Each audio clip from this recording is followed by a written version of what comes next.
გახადეთ ხელშეკრულება გამჭვირვალე, რას გვიმალავთ? აი, სადაც მღვდლებია ნაწამები, სადაც პატრიარქის დიდი სურვილი იყო მონასტრების გახსნის, მწვანე ზონად, რომ ეს ჩვენი ქვეყნისთვის დარჩენილიყო.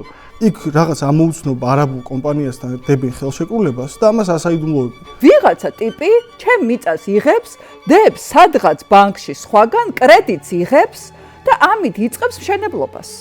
რა არის ეს? ეს არ არის ინვესტიცია. ვიცით მუჰამედ ალაბარი, მისი რეპუტაცია ისეთი სახით იგუგლება, როცა პასუხისგებლიანი ნებისმიერი სახელმწიფოს ჩინოვნიკი თუ მოღვაწე მასთან სურათის გადაღებამდე დაფიქრდებოდა. არა და ჩვენ ვნახეთ ბიძინა ივანიშვილი წელში მოხრილი ლამის ხელზე რო ეამბორებოდა ამ კაცს. ჩვენ ვიძახით რომ არაბებზე ვყიდით ამას და არაბების მფლობელობაში გადადის. ეს არ არის დროებით, ეს არის განგრძობით. ამ ადგილას კომუნისტების დროს არიან მღვდლები ნაწამები.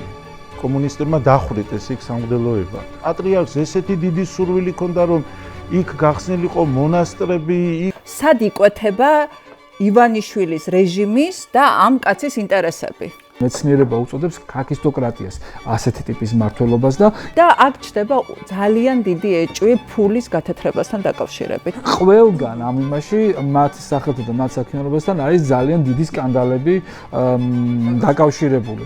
ამ ამბავს ვერ ვუშველით სხვა ვერც ერთი გზით, თუ არ იქნება დიდი საპროტესტო მუხტი. პატრიარქის გამონათქვამი, რომ საქართველოს მიწა არ უნდა გაიყიდოს.